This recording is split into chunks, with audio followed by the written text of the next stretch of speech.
Welcome to the Ultimate Landscape CEO podcast. I'm Mitch Katz. I'm the Director of Operations at Jeffrey Scott Consulting, and I'll be your host today. In this episode, I'm speaking with Matthew Knick. He is the founder and president of WillowGrove Landscape in Mandeville, Louisiana. This is a $4 million company with about 40 employees. They are 50% maintenance and 50% design build. Matt joined one of our groups last year, and he has become one of the most respected members of his group. He has a ton of wisdom to share. Many people, when joining a peer group, think they need to be in a group with companies bigger than theirs, but what they really need is someone like Matt Knick. You're going to love hearing from Matt in this episode. We talk about his personal growth and mindset. That includes his journey from addiction to entrepreneurship and how that helped him develop self-awareness to shift from self-centeredness to service, how he uses meditation and journaling to manage stress and stay grounded. We talk about how Matt created and later evolved the company's core values, how he included his team in that process and developed meaningful behavior-driven values, how they use vision and values to create a purpose-driven culture, and how they use those values to guide them in hiring and firing not just employees, but customers as well.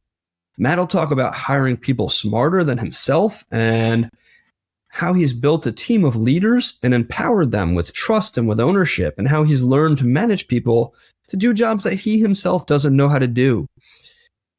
We'll talk about effective meetings, structuring those meetings so that people actually want to attend them, and how you prevent meeting fatigue using structure, timing, and relevance. How you align the team with those meetings, creating a cadence or a rhythm for those meetings, and how he uses biannual evaluations to tie performance to core values. Matt will also talk about his life outside work, how he and his family stay grounded through service, travel, and adventure, and how they foster children, and how he goes on mission trips, and how that's a part of his family culture, and how that ties into how he runs this company. So a lot to learn here from Matt, and we really appreciate him being on here. So let's jump right into it. Welcome, Matt. Thanks for having me on. Glad to have you. So why don't we jump right in, and why don't you give the listeners an idea of what your business is? What do you guys do? Where are you located? All that. Yeah, awesome. Thanks for letting me be here again, for the opportunity. My name is Matt Knick, from Mandeville, Louisiana.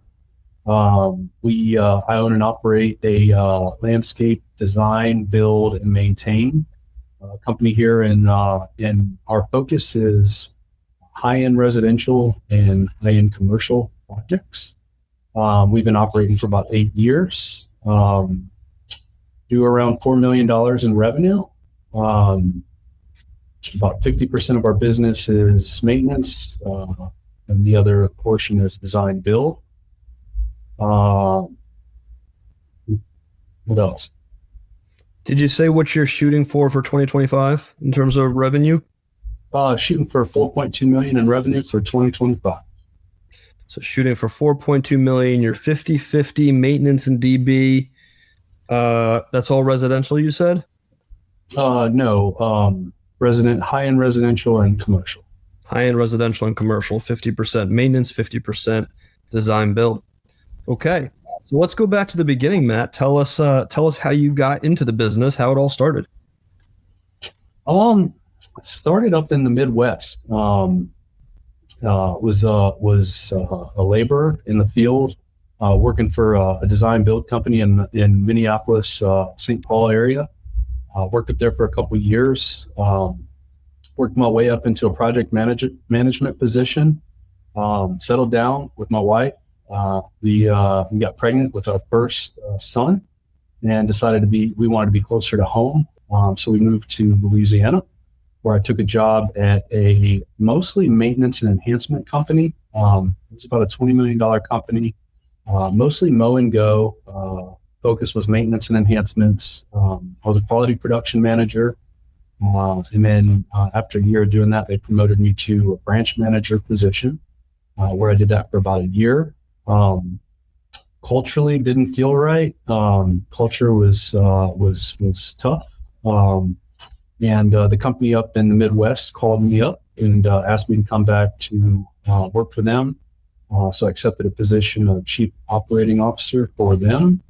I did that for a year. We were able to grow the business from $2 million to $6 million in 1 year through various acquisitions and bringing in some other highly skilled leadership positions. After that year, some things weren't working out from the financial perspective of the business. Business owner had some personal issues, and so the whole leadership team kind of dissolved. And I came back into Louisiana, moved home. At that time, my non-compete was up, and I started WillowGrove Landscape. And that was 8 years ago. 8 years ago. So before that, I'm just interested, going back before you started WillowGrove, you said you started in the Midwest as a laborer, and the journey took you from laborer to COO, right? Chief Operating Officer. What was that timeline? How much time was in between you kind of entering as a laborer and then you becoming a chief operating officer of a company that you're doubling? 4 years. So it was a 4-year path. Each year, I was a laborer, crew leader in one season. Then I was a project manager in one season, and then account manager one season, branch manager one season, and COO the next season. So 4 to 5 year journey for me. It's a pretty fast track, right? I think 4 years is quick, right? To go from laborer to chief operating officer. So what do you think it is about yourself that allowed you to accelerate that quickly? I think, when I went to Minnesota originally, because I battled with alcoholism and drug addiction. So I've been sober for 14 years. And when I got to Minnesota in the first place, I learned one thing about myself, that, alcohol and drugs were a symptom of my problem. My problem was really selfishness and self-centeredness. And, as I learned to overcome that addiction, I was put in the place of serving other people. And so I knew one thing, that, in order to sober up, I had to become honest. I had to honor my commitments. I had to show up. I had to be on time. I had to break all the bad habits and the bad character traits that had haunted me. And I had to serve. And I think when I started to have that selfless heart, to serve other people, to serve my team, to serve clients, to serve the owners that I worked for, I gave them my all. I started to find a deep sense of purpose in the green industry. I loved it, and I just loved building teams. I just loved serving people. And what better place for me to find a new life as I'm learning how to serve in the service industry. Being able to serve clients. And so what do you think, for somebody that might be in a similar position, maybe not as extreme as in a position you were, but still maybe somebody that might be struggling with either finding themselves or self-centeredness or maybe addiction or something like that. What advice do you give? Maybe what are the 3 things you would say that somebody should focus on to go from being kind of that self-centeredness, right, to being somebody that can serve and accelerate as quickly as you did? I think it takes some intentionality, right? I think the first thing is to recognize that there's something missing. And as we recognize that something's missing, how do we create structure? How do we set boundaries? How do we set goals for ourselves? For me, I had to start every morning with the gratitude list. I started with that gratitude list to think about the things that I'm grateful for, and that turned into to other disciplines as well. Prioritizing meditative time in the mornings, which I still participate in to stay grounded. I think that was very helpful as well. being honest, being open, having good friends, having good mentors that have like-minded characteristics and character traits. Walking with a group of people that can drive accountability in my life, but also I can give back to as well. Just surrounding myself with people I think who I wanted to be like, people who had characteristics that I desired to have. I think that was important. And then really just giving back. I mean, I really feel like when I give, it just releases something from it, right? There's something that, well, when I give, I don't think about myself. When I give, and I don't expect anything in return, I just feel good about myself. And I think that I learned that then, and it's something that's just stuck with me, to now. And that can be even as a laborer, giving my time, giving my time as a crew leader, to my team, to serve them, to understand them, to build those relationships with them. I think it's about serving people and building healthy relationships. So I heard you, I don't know if you use the word awareness, but I think it starts with awareness, right? Kind of, in some cases, an awakening of, hey, I'm not where I want to be right now, right? This is not what I want for my life. And so it's that awareness, that awakening, and then intentionally seeking out the people to surround yourself with, to discover the habits and the routines that need to be in place to help you grow from where you're at. Yeah, that's right. So I'm imagining a lot of what you just said. You said you still practice like the meditation to be grounded and gratitude journaling. And so imagining all that carries over into your business now, right? Kind of how you started the business, you said, and now how it carries over now. And I'm sure that creates a rather unique culture. Yeah, absolutely. I think that, as I prioritize some of that, as I've created roles and responsibilities, as I've brought on new team members, providing them that space to be able to, I wouldn't say heal, but grow spiritually, which some people do need some healing along the way, but to grow spiritually, to grow personally, and to grow professionally. Doing that with an open mind and open heart, with a team of people who have invested in it, creates a culture, and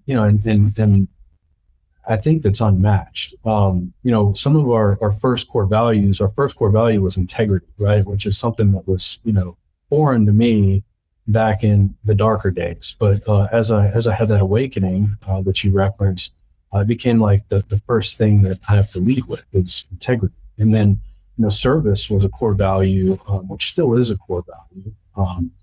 By the way, dedicated to service. That's also serving our team, serving our clients, serving our community. And so, I think a lot of those habits, a lot of that awakening started when I started WillowGrove Landscape. A lot of that came with it, and I think that's what's contributed to our success. So I want to get more into your culture and your core values. But before we do that, we talked about meditation, and you and I have talked about meditation before. You're in one of the peer groups that I am a coach for. And in the peer group, we were talking about meditation, and you were one of the only guys that said that you practiced, a meditation practice, or habit. And I think the only one that said that you do it as much as you do. And when you and I had a follow-up conversation about it, and I brought it up, and you said, I don't know how anybody does this job or is in this business without meditation. And I think that there's a lot of people out there, meditation it's not a new practice, but it's kind of new, for a lot of people.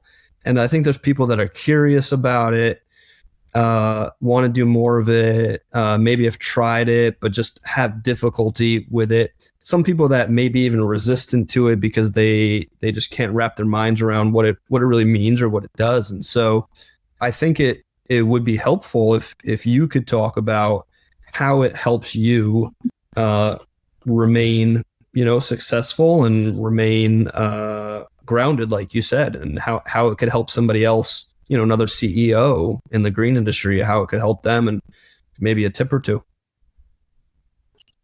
Yeah, so meditation for me was something that was foreign when I first started doing it, and it took me a little while to really embrace and find value in it. I'll say that.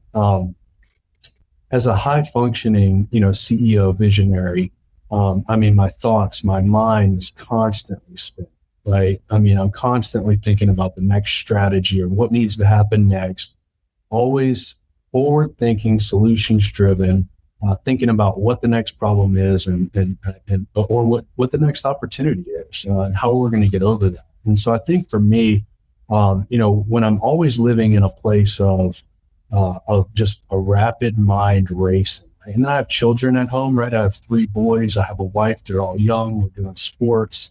We do a lot of volunteering. My day just goes from 5 a.m. to 8 p.m. and I crash, and sometimes I can't crash because my mind is just spinning. And I think, where meditation was helpful for me was forcing myself to do it. It starts with doing the things that, I don't want to do, right? So waking up 30 minutes earlier than I don't want to, sitting down on my back patio or in my house somewhere that's quiet, in a quiet space. Sometimes I'll put on some meditative music. Sometimes I'll just do it in silence. Sometimes if I'm outside, I'll just listen to nature. And it's just, it's a habit to where when I'm sitting there, I'm closing my eyes. I'm envisioning, a horizon. I'm breathing in the good stuff and the positivity, and I'm letting go of the negativity. I'm trying to get my mind in check to be able to pause, to slow down, to think. And as I do that throughout the day, if I'm having a bad day or if I'm having a hard day or my mind's racing, I'll sometimes do that at lunch. Sometimes I'll do that at home, coming home after work, on the phone, about to walk in the house, 3 kids hitting you at once, a couple of dogs. Like, I need that time to decompress. And so sometimes I'll sit in my truck for 10 or 15 minutes and I'll turn everything off and just decompress. And I do that the same way with deep breathing and visualizations, and sometimes some music, some slower music to slow it down a little bit. I think people have a hard time with meditation because they almost feel like it's a practice that you need to do perfectly to gain the benefits from. And, even for me, I've gotten more and more into meditation, and I've realized that it takes a lot of different forms. It's not always just sitting there in silence, ignoring your thoughts. And, it could be, I don't know if this is actually a active meditation, right? Just something that you can focus on. And sometimes it's a movement, right? So even when you're working out or in the gym, just kind of focusing on a movement or picking something to focus on, and kind of just letting your thoughts come and go, if you will. And one of the other practices that I've started that I've realized is that journaling ties into meditation, and it is part of the meditation practice, I think. And a lot of people, I think, struggle with journaling because they don't know where to start. And that was the case for me, right? Before I got into journaling. And one of the things that helped me was I just picked something to focus on that I wanted to, have in my life, right? And that could take many different shapes for a lot of people. It could be gratitude. It could be health. It could be joy. It could be, things that you want, for yourself in terms of like habits or skills or whatever, right? Somebody I want to be. So you pick that thing, right? And you just say, I'm becoming this person who connects deeply with people. Or I'm becoming this person who is selfless and puts others before myself, right? And you pick that simple phrase, and you can just sit down, like you said, on your back patio outside, or I do it on my bathroom floor sometimes because I'm afraid to go out of my room and wake up my kids because I want my time, right? So I'll just go in and sit on the bathroom floor and just pick that phrase and I'll just like write it 10 times. Right. And just focusing on my pen and on my hand and on the words that are going onto the page, and just really trying to stay in the moment of looking at that. And that tends to be helpful. And usually what happens is I feel like that primes my brain and it primes my hand. And usually once I get done, I'll make a commitment, like write this 10 times. After I get to the 10th time, my brain and hand just like keep going. Like everything else kind of stream of consciousness just comes out, and it helps unload all that clutter, right? That might be in your head, all those things you're thinking of, all those ideas. So do you have a similar practice to that? Yeah. When I'm writing a gratitude list, sometimes I'll do a reflection list. Some of the things that are making me nervous, some of the things that maybe I'm fearful of, some transitions that may be coming up. And I'll write those down. And the cool part about that is it's like when you set these goals or you write down these situations, right? These unique situations that maybe, take the gas out of you or knock the breath out of you. And you kind of release it, right? And I found that as I go back and look through the journal, I was just doing this two or 3 days ago, going through a challenging situation that I've been through in the past. And I look back at the last time I went through this challenging situation. I got to kind of compare it to what's happening now, and realize, man, I've grown so much, and it really gave me the opportunity to celebrate, the situation that I'm in. For starters, I know the last time I went through it, I wasn't too happy about it. I wasn't thankful that I was going through it. And this time it was almost like, man, I'm actually kind of thankful that I'm going through it. And I'm also thankful that, I have this peace, this internal peace to be able to, that I'm solid, I'm not shaky, that I know I'm going to overcome it because I have in the past. And this time I'm doing it with a certain amount of peace. So I think that that's cool. And then also asking for things, setting these goals, setting up, this is who I want to be, or here's the characteristics that I want to develop. Here's where I want to be intentional. And then looking back and saying, man, hey, those things that I said that I wanted, or those things that I said that I was going to do, I'm actually doing those. Looking back, it's like a reflection.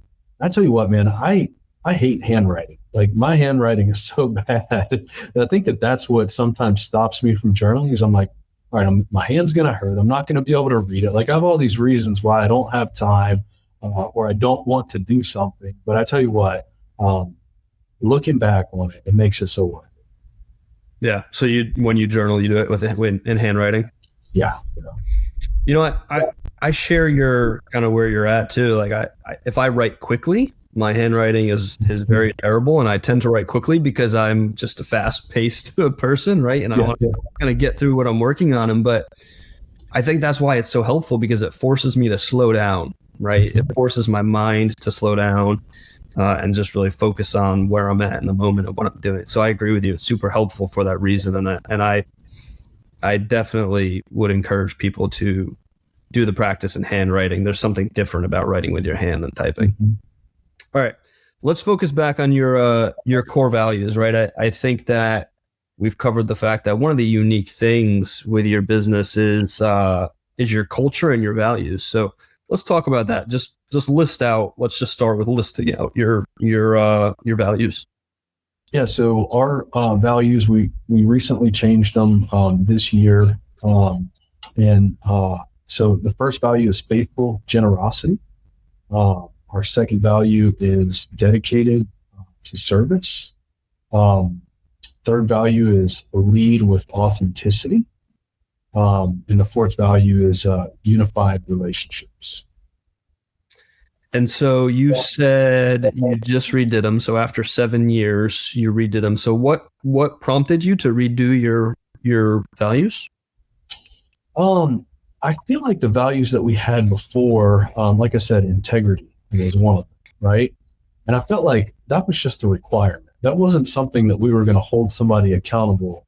Hey, you told a lie, or hey, you stole.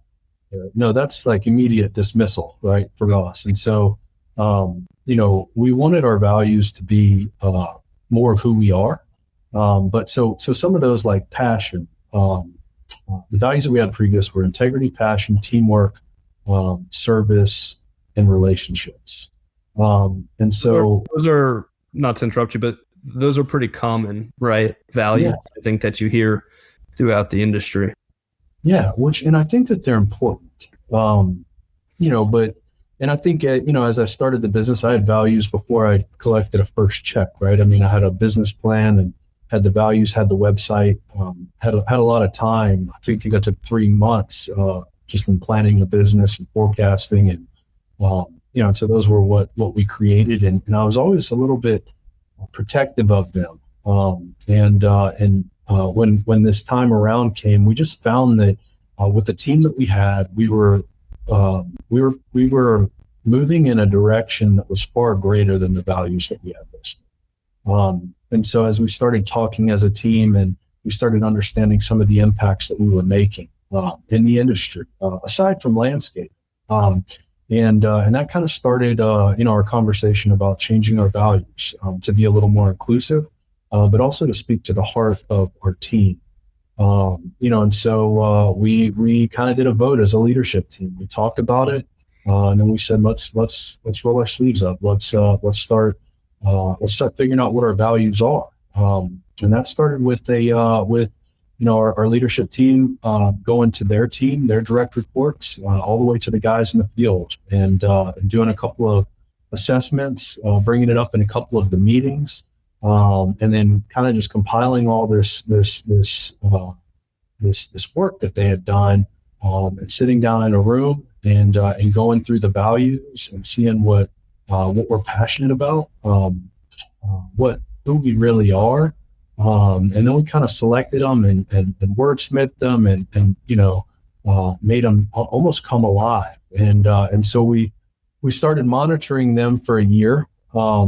And celebrating them and making sure that they were right. And then last year or earlier this year, beginning of the year, we launched them at the beginning of the year. So many companies do a lot of work on vision and values, and sometimes they either have a hard time getting there, or they have a hard time getting them to stick. And so I want to spend a little bit of time focusing on how you guys went about doing this. So, the process, right? So how long was the process from the time you said, hey, we got to get new values, to actually having them and rolling them out to the team? It was about a year. It's about a 12-month process. I recommend hiring somebody to walk you through that. Mitch, I'm sure that you would do a great job of doing that. But we had a consultant walk us through the values. They walked us through the whole, come up with a plan, a strategy. So the first step was identifying that, hey, ours could be enhanced. The second step was us kind of listing out what we thought. Again, we broke it down into quarterly goals. I think as we went and met with the team, as we came back and we talked about it, as we kind of polished them up, the third phase was really identifying the behaviors. So we listed out, okay, well, here's our values and here's what it looks like within the organization. Here's what the behaviors look like. So here's what the team, here's how we'll see it in the team. Here's how we'll reward it. And here's how we're going to drive accountability, right? Because it's easy to put them on the wall and talk about it. But when you start listing the behaviors, and here's the behaviors related to each value. I think we might have had 8 or 10 behaviors listed with each value that we were all in agreement as a leadership team. And then the fourth quarter was just looking at the values before every meeting and identifying who was exemplifying those behaviors, and then starting to acknowledge that within our meetings. And then when we launched them in January, the team already had a little bit of a understanding of what we were doing because we had been talking about it. It had kind of been our language that we had created earlier the year before, and it just felt right.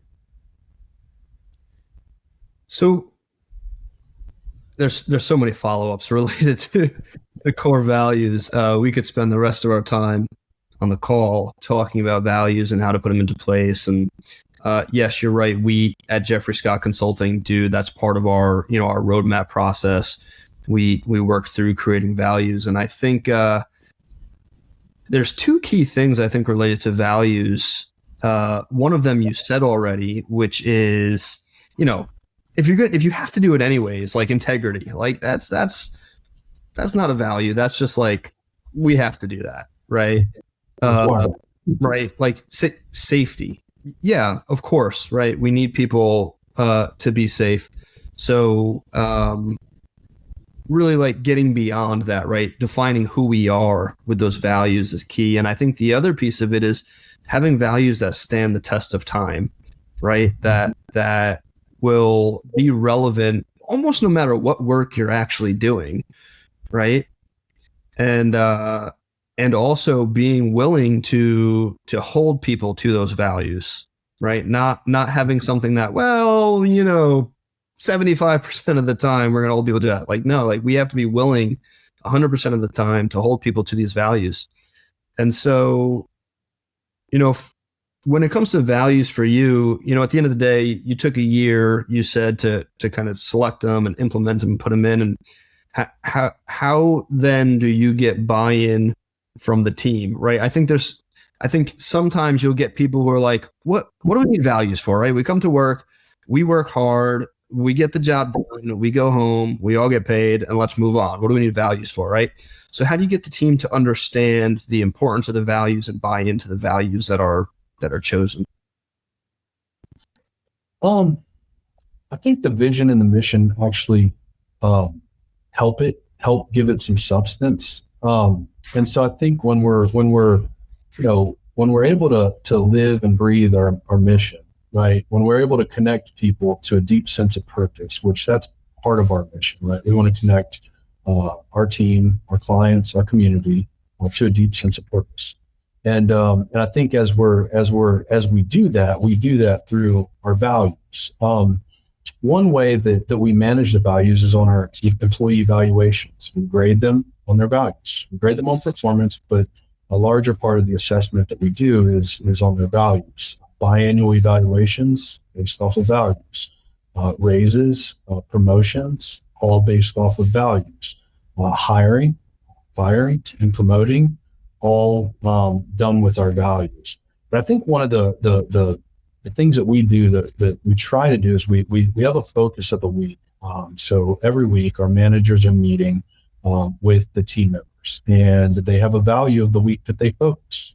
And they don't only focus on saying, hey, this is what this is. They say, all right, here's what it is. Here's what it means to us. And here are some of the behaviors that go with it. And so as we're teaching our team, here's the behaviors. We're also recognizing the team for some of the behaviors that we noticed in them that in the previous week or the previous month. I think we do the values actually once a month. I'm sorry.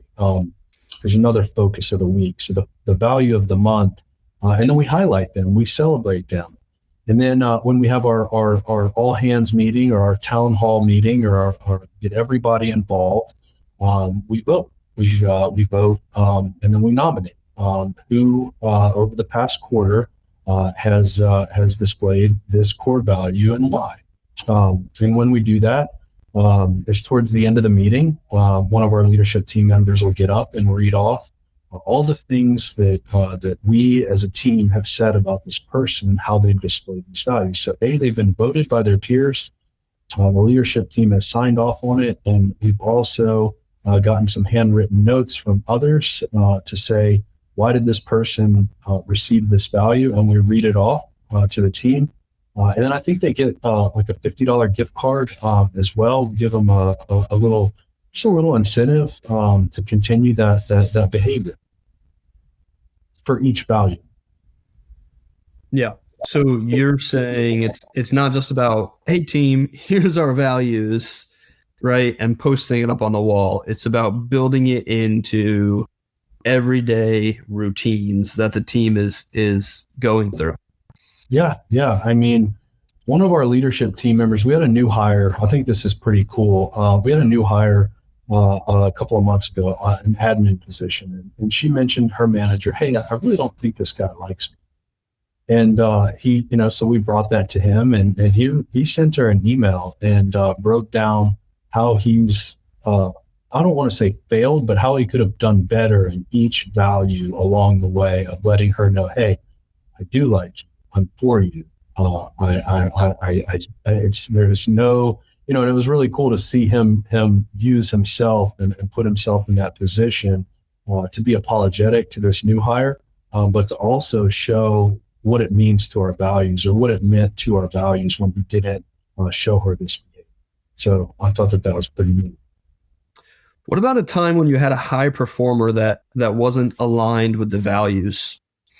Can you think of one that you can maybe share? Somebody who's, gets a lot of work done, really efficient, makes the company money, but boy, he does not, or she does not fit the value. And so we had to make that decision to terminate.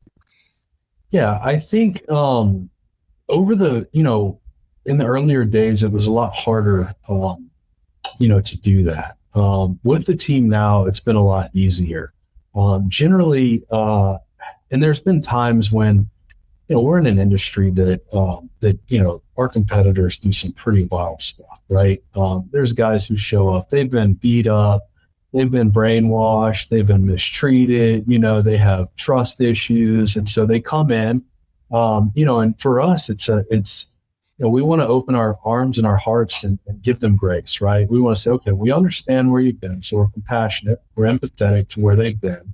And so most of the time they come with some questionable values. And so us as leaders, we have to be very, very in tune with that, right? We have to be understanding to it, but we have to see change almost right away.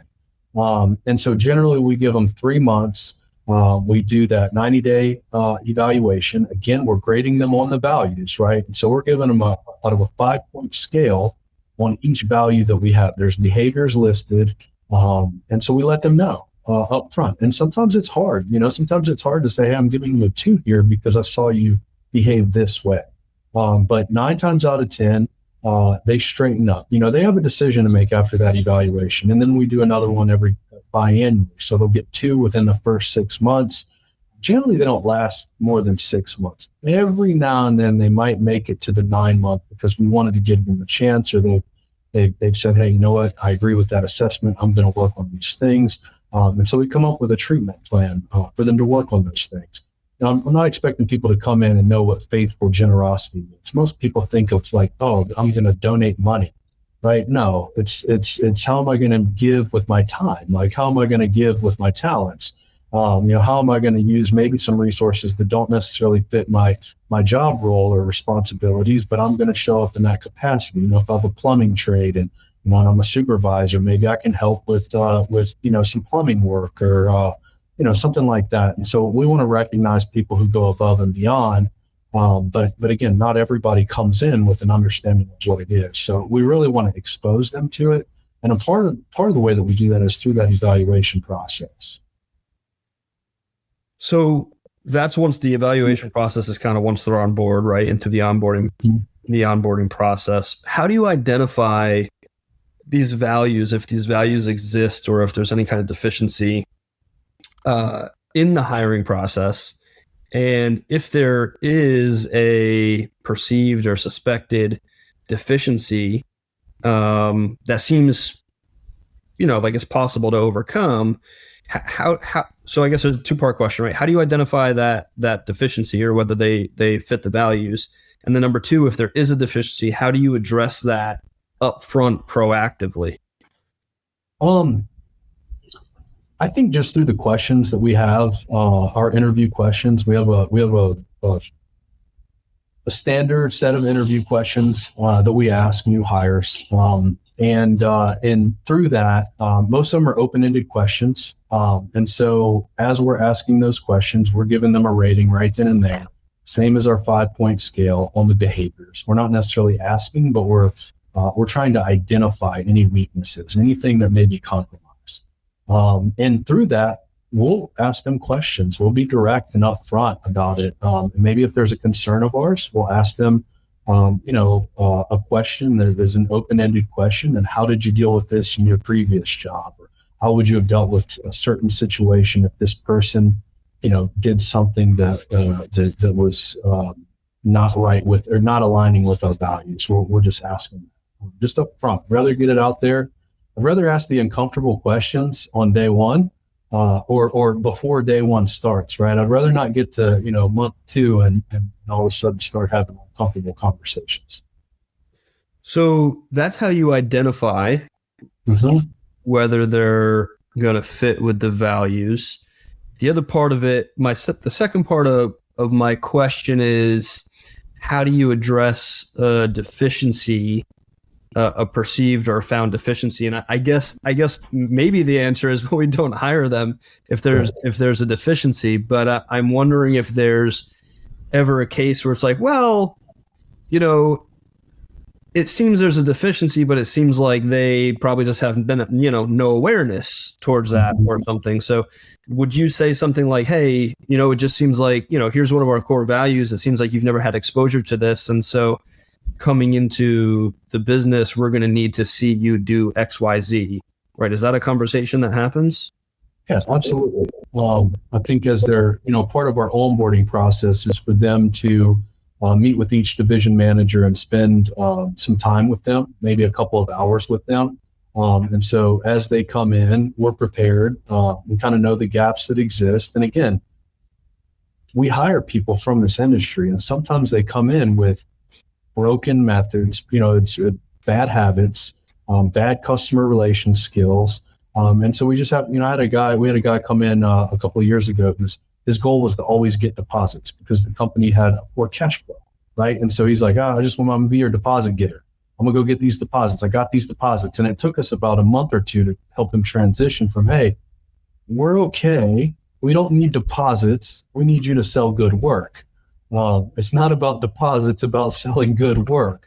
And so just being aware of that and communicating that with the team through the onboarding process and through our meetings. I mean, we have a lot of meetings, and as the leaders are meeting, as the divisions are meeting, we're trying to create awareness. We're trying to do our best job to communicate with everybody. So there's so the messages get cascaded. And so everybody can roll their sleeves up, be a part of the transformation within that person, and really unify them with the team. Nice. So you mentioned this earlier in our call about how you became the person you needed to be to accelerate as fast as you have, right? And one of the key pieces to that you said was surrounding yourself with people that you wanted to be like, or people that were, in a position that you would want to be in, or just people that could help bring you to the next level. And so I think you've carried that over into your business, where you've hired people maybe that have more experience than yourself, or have different skill sets that really help. So talk to us a little bit about how that's come to fruition in your business and how that's helped you. In the business, when I started this, it was just me and a truck, right? And I think the first thing that I needed was to find somebody who could help. And so I went to a previous employee who worked for me at another company and recruited him. And he was much better at mechanics. He was much better at software. And so immediately within my first hire, we were setting up software. I was learning QuickBooks, and I was learning some of these administrative things that I had never been privy to coming from the operations side. And he was working on the mowers and changing the oil and setting up our software so we could clock into jobs and begin the foundational steps to, the sustainable growth that we had projected. From there, the next hire was the next couple of hires was really just me trying to delegate some of my existing duties. But at some point I needed an office admin, somebody in human resources who had a better skill set than me. Next was an architect. In Louisiana, you have to have a landscape architecture national license to be able to charge for a design. I have no idea how to use CAD. I mean, when I sit down and look and think about using CAD, my eyeballs bleed, right? It's not something that I'm passionate about. So hiring that out, hiring salespeople, the the guy who we have in charge of sales right now, he's far better at sales than myself. And 5 years ago, I thought, man, I think I was selling $2 million. I was like, there is no, being in the industry for a while, like $2 million is pretty good. And I'm thinking, well, I'm never going to be able to hire a $2 million salesman. Like, that's not going to happen. And so I was very resistant to really finding that business development manager. But once I found him, I'm like, man, I should have done this in the beginning, right? I could have focused on other operational goals and let him run with the sales. So just trusting in people. At the end of the day, yeah, when they leave, because they have, it makes things pretty challenging, right, for me to step into. But I think the beautiful thing about that is, as I grow as a leader, and as I hire somebody for a certain job, and then they leave, it's almost like I always find somebody better, right? Now I know what I'm looking for. I know what I don't want. I know how to interview better. I know what strengths, what weaknesses to look for. And so I think a lot of my success is due. A lot of our success is due to us trusting and building partnerships with other people. It's about relationships. How can we find somebody who does value the same things that we do, right? Going back to the core values. Do they meet our core values? Can we operate and exist together? Can we both find deep sense of purpose in serving alongside each other? If that's a yes, then there's a partnership for us. So one question that comes up as people try to do what you're doing is, how do I hire somebody to do something that I don't know how to do? And how do I manage somebody or evaluate somebody doing something that I don't know anything about, maybe? I think that's where some trust comes in. Definitely some trust, but also I think having a good group of peers. The Jeffrey Scott peer group for me has been, I think one of the most beautiful things that I've been a part of, right? Because I have a network of people. It's really helped me level up the level of trust that I have for other people. It's helped me figure out, who do I need to hire? Who's hired them before? What's your experience been like? What questions did you ask? What should I look for in KPIs? I really wish that I would have found the platform of the peer group a long time ago before. Trying to do it without it was challenging. I'm putting a lot more trust with a lot less wisdom, right? I'm trusting what they're doing. I'm trusting what they're saying that they're going to do. I'm allowing them to kind of create some KPIs. The company that I worked at in a couple of years ago, they micromanaged the crap out of everybody, right? Because they had a lot of very bad managers, and I was a very good manager, and I felt like, man, you have me so micromanaged that I can't go out and perform. You're really holding me back. And I pushed back on that, and when I started WillowGrove, one of my goals was like, I didn't want to be a micromanager. I wanted to trust people. I didn't want to babysit. Like, I wanted you to show up. I wanted you to be the horsepower. I'm going to pay you well. I'm going to treat you well. We're going to do this together. This isn't Matt's business. Matt works for you, right? So really put the accountability and the extreme ownership in their hands. Help them monitor it, make sure that it makes sense from a financial perspective.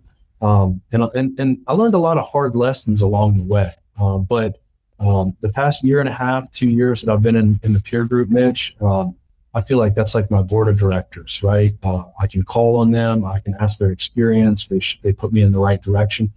Half the processes that we've adapted to have come from the work that they've done and shared with us, right? So, I feel like having them in my back pocket and being able to connect with them and learn from their experience, whether it's good or whether it's bad, helps me avoid some of those unintentional consequences of growing a business. That's awesome. Thanks for sharing that. Did you ever hire anybody, hiring up, right? Hiring above you, maybe people that are smarter than you. Did you ever hire anybody too smart, too far ahead that it kind of backfired? I don't think so. I don't think that I have. We've hired some very smart people, and many of them are smarter than me. But I don't know. I don't know if they've ever backfired. Even the team that I have now, I think, man, they're all smarter than me. I don't have an education. I have people here who have who have bachelor's degrees and They have a lot of experience, a lot of wisdom in this field. I'm not an HR guy. I'm not a financial guy. I'm not an architect, and so I consider them to be far smarter than me in many aspects of life. I just have to be humble, right? And I think maybe that's why it hasn't backfired, is because I approach them with humility, and I'm grateful to learn from them. Yeah. So when your peer group visited you not too long ago, one of the things that the group quickly noticed was how many meetings you have. Mm-hmm. So talk to us about that, because I think it's somewhat unique to have as many meetings as you do, and I think that's something unique about you. So talk to us about your meetings and how that helps you. Yeah. So we started a long time ago with just having a leadership meeting. That was kind of like the birth of it, right? Yeah, we met on Monday mornings with our guys, but there wasn't much there other than, hey, what do you need? We need your string, shovel, some materials. All right, go, right? And so we started a few years ago with a leadership team meeting, brought in some leaders. The team that I had then is definitely not the team that I have now. I've learned a lot through recruiting good leaders over the years, so we started kind of with a meeting cadence. We started with the first 5 minutes of personal highlight. Then we go into calendar updates and review any cascading messages, and then we go into updates. And we go into KPIs, and we go into issues, and then we wrap up. And we do look at a little bit of organizational charts, and especially field operations and labor ratios in that meeting too. So it's kind of a customized meeting, and each division manager meets in that meeting. So our maintenance division manager, our construction division manager, our admin division manager, and we have the guy who represents our business development pipeline. He meets in there too. And so that's just really to keep us all on the same page. We talk about issues together. And when we first started it was, every division bringing all of their problems into one meeting. And so for the first year, we handled all of the divisional problems. And then in year two, we started to take that same model, that same agenda, and bring it into the divisional meeting. So now each divisional manager would have that meeting with their middle managers. So maintenance meets, and maintenance will have business development. They'll have his chemical lead technician, his irrigation repair technician, his quality manager, and his account manager in the maintenance meeting. And so what we learned was that, and I sat in those meetings for the first 6 months to kind of help guide them along and facilitate. And then I removed myself. And what we noticed was, after that 2 year kind of meetings was that now our leadership meetings are more about vision and strategy and execution on some of the things that are going to move us forward faster, and less about divisional issues, right? If chemical missed the treatment, or irrigation repair guy did something, all those issues are being talked about in a divisional meeting, right? Which then equips the divisional managers to come into that meeting. Now, their goal is to put all of the issues out before they get to the leadership team.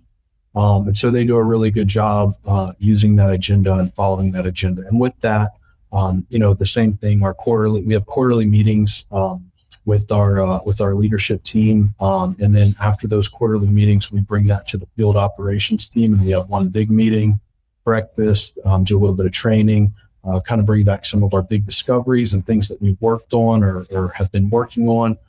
We do a little review of the previous quarter and a little forecast into the next quarter. We're an open book management company, so we show them the revenue, we show them what the gross margin is, we set the efficiency goals, and that just kind of translates. So yeah, it seems like a lot of meetings, and maybe it is, but for us to be able to serve our clients with excellence, I think it's required. You mentioned some efficiency ratios that you measure, and a couple of the efficiency ratios that we talk about within the group that we measure and benchmark within the group are management labor efficiency ratio and direct labor efficiency ratio. And during our last meeting, we identified for you, your management labor efficiency ratio was actually a little lower than the benchmark or the average, but your direct labor efficiency ratio was much higher. And the group kind of came to the realization that, yeah, you have a lot of managers, or you can call it overhead if you will, but that overhead is very productive at getting the direct labor to produce higher levels of efficiencies. And we didn't really talk about it directly in that meeting at the time, but afterwards I was thinking and reflecting on some of those discussions, and I realized a lot of it has to do with your meetings, right? You almost have a lot of managers because they need to spend a lot of time in meetings, and they need to get the work done too. So you have to have that, and I guess I'll call it a balance, right? Or that's I think the key to how you're driving successful financial results too. Or one of the keys is that your team is aligned, and they're aligned because they're able to spend the time in meetings. My question for you with so many meetings, and probably question from a lot of the listeners, is how do you prevent meeting fatigue? Well, we believe in the meeting's got to be it's got to have a great agenda. It's got to start on time. It's got to end on time, and it's got to be at least 75% relative to whoever's in it, right?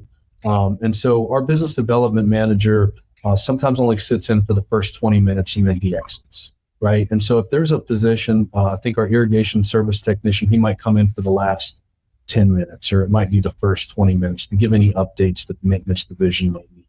And so we try to monitor that. We try to make, we put a lot of the KPIs and who's getting that information and reviewing that information on the division manager specifically. But yeah, I mean, I think, it's 1 hour a week for each division. And I think that creates a sense of a purpose for them, right? They're talking about the KPIs, they're talking about the measurables. There's accountability that's being driven in that meeting. And then for a leadership team, the divisional managers having that opportunity to talk about vision. Most of the time, I'm the visionary casting vision, and they're thinking about, okay, well, how am I going to strategize and make that happen? Or they're telling me, Matt, save that for next month. We have too much going on right now. So I haven't seen really much meeting fatigue in that. As a divisional manager, you're looking at 2 hours a week.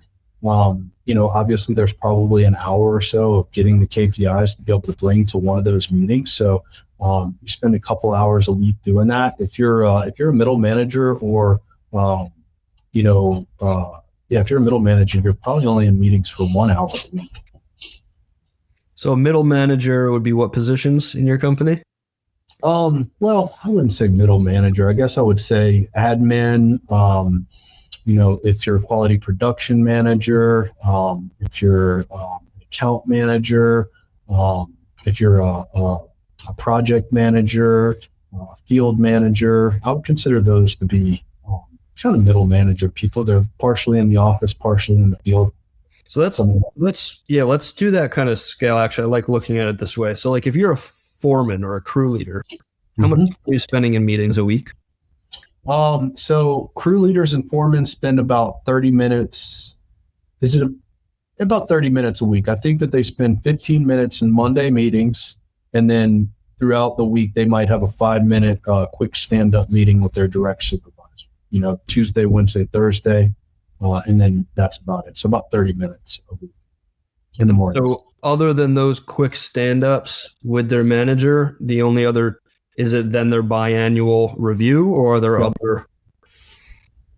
Biannual review, yes. Biannual review. Okay. So if you're a foreman, that's where you're at. And then let's just say a quality assurance manager or a production manager or an account manager, you said that's an hour a week? Yep. Meetings? 1 hour a week. And what's that breakout again for that hour? As far as how they spend their time?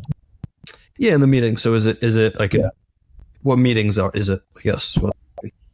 Yeah, so that's all of our meetings follow the same agenda as our leadership team meeting. So they'll do 5 minutes of personal highlights, what's a win, what's a priority.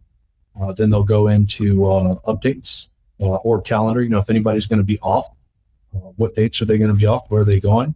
Then they'll go into updates, any updates with our clients, any updates with our team members. So anybody, giving you issues or not, anybody taking off, any clients have any certain requests, and then they'll go into KPIs. After KPIs, they spend about 30 minutes on the issues. So all those are about 5 to 10 minutes. You have the opening portion of the meeting is 5 minutes. The calendar review is 5 minutes. Updates is about 5 to 10 minutes. KPIs are 5 to 10 minutes. And then you have about 30 minutes left over for the issues. And then we go back in, talk about some of the cascading messages. They rate the meeting and they get out. They always start on time and end on time. If they don't start on time, they get a low rating. If they go over, they get a low rating. If they finish before time, which many of them do, some of them will be finished in 45 minutes if everything's going according to plan. But with the seasonality, sometimes they last a little bit longer. They need a little bit more time. So, we ask everybody who's going to attend a meeting to not to plan anything for at least 10 to 15 minutes after, just in case it does go over. If it does go over, sometimes they'll reschedule for the next day or the next available time. One thing that makes my heart sink in either coaching calls or if I'm just talking to anybody, right? Even if it's somebody that's like just at an event that I'm talking to, right? Something that makes my heart sink is when they say, "Yeah, I decided to pause all meetings because we were busy." I'm like, "No, that's the last thing you want to do," And you just said, in season, they even need to go a little bit longer sometimes. Yeah. So in season, you're spending even more time in meetings. It's even more critical to spend time in meetings because there's more stuff going on. There's more stuff to talk about. There's more issues to resolve. Yeah, there was a couple of weeks in the wintertime where our division manager, he was skipping meetings, and I had a one-on-one with him and I said, "Hey man, what's going on? And I have noticed that y'all haven't been meeting." And he's like, "Yeah, we just can't get our schedules to align and this and that." And, and he's also coming to me with, problems and things, things that he needs feedback on. And I'm like, "Man, I don't think I think we're kind of wasting each other's time, because I think that if you were having the meetings, we wouldn't be having this conversation. We could focus on some of the other things that, that I really have a desire to focus on." And same with him. He was agreeable. He said, "Yeah, you're right. I need to get back into the meetings and make sure that they're scheduled and the cadence is right." And so they notice when we're not meeting. I think that's one of the coolest things is, although it seems like, it's taking time, I think when they don't meet, they feel the pain, right? Because we're so used to communicating. We're so used to overly communicating to deliver a level of excellence to each other, to our clients.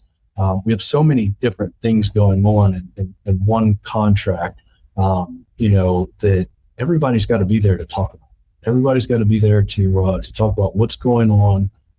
And it's also easy for us, when we see one issue on a certain account, then we get to do a quick analysis. Well, let's go do a couple of quick site inspections to make sure that was the only account that we over-mixed the broadcast or we over-mixed the spot treatment on turf, right? If one guy sees an issue, he's encouraged to send pictures in. That comes into the meeting, they're kind of hitting the pause button, going out and looking at our accounts. So that way we can be proactive and make sure that we're overly communicating with our clients. And when you have so many different people doing so many different things for the client, sometimes who's going to communicate with the client? Well, we have our action items. Well, hey, I'm going to commit to talking to the client. I'm going to do that within a week or 2 weeks. Next time we meet, did you do that? Yep, I talked to her. Here's what she said, or just, yes, I talked to her, right? So it's a way to drive accountability, so we're all on the same page. And so we really value it. We feel it when we don't meet. Yeah, I think it's you end up with this cycle, right? If you stop meetings, you end up having more issues that drag on longer and longer. Then you have more things to deal with, so you have less time for meetings, right? And so you feel like you have less time for meetings. But if you have those meetings, like you said, you just address things. And I think what you said earlier, the key to avoiding the meeting fatigue is making sure that the content is relevant to everybody in the room. You're starting on time and you're ending on time, so you're respecting everybody's time. They know what to expect. You get done, you get through what you need to get through, and you move on, right? And I think the other thing that you said is it's okay if it ends early, right? I think some teams, like, they might be like, yeah, we have an hour, we have to fill the hour, right? It's like, well, no, we have an hour and we have an agenda. And if we get through the agenda in 45 minutes, we're done. And that's it. And we can move on. That's right. Yeah. So before we end here, tell us a bit about how you spend your personal time, outside of business these days. What are your hobbies? What are you interested in? Yeah, I think that, I spend the majority of my time with my wife and children, my three sons, beautiful wife, Lauren, and I have a 10-year-old, an 8-year-old, and a 6-year-old, Carter, Tanner, and Hunter. They're always in some sport, right? Flag football, baseball, karate. A couple of them just got their black belts over the past year. I think we got one left to do it.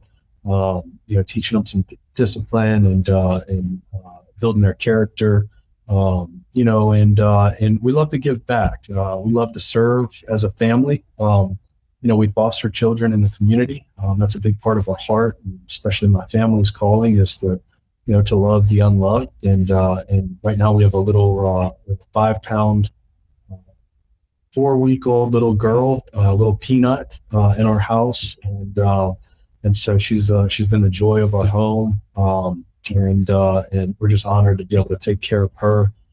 We serve and on many different opportunities through our church, also through just anybody who calls upon us to serve them through Willow Grove, but then also through our family as well. We're actually leaving tomorrow to go to Tijuana for 4 days. My family and I were gonna all of our sons. Every other year we go and we build houses in Tijuana for families who have children that don't have a home, and or the home that they do have is not great living conditions. And so we're just getting packed up for that trip and ready to go out. We love traveling. We love adventure. We love going to places that, like Mexico and the Bahamas and kind of off the grid more so. Love adventure. Kids love adventure. Wife loves to travel. That's kind of where we find our purpose, and that's where we go and rest and recharge. And it seems like the more I do that, the more visions I get, the more opportunities I come back, the more clarity that I have when I'm coming back to work with the team. And so those are, I love fishing. So any type of fishing, fly fishing, spear fishing, free diving, some of my favorite stuff to do as well. Nice. I'm grateful to have experienced some of what you just talked about when you hosted the peer group. We had some storms expected the day I was supposed to fly in, and so I had to fly in a day earlier, and I couldn't get a room, and so you offered a room in your house very generously, which I appreciate. And one of the things, I think I told you this separately, but I'll tell you it again. One of the only things I think that I told my wife about that experience when I got home is that when I came downstairs into your main living area that morning, each one of your sons came up to me and introduced themselves and shook my hand. And so I could see, that was clearly evidence of you putting in the work to build their character and teaching them discipline and everything you just talked about. Yeah.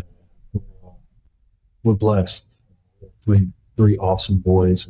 It was great to have you in our home. Our house is, we've been blessed with a great home, and we're grateful for the opportunity to offer it to others. Well, again, I appreciate that, and I appreciate this. I appreciate your time on the podcast. This was great. Thank you. Yeah, man, absolutely. I'm grateful that I got the chance to be here. Thanks for asking me, and look forward to seeing you soon. Awesome. Me too.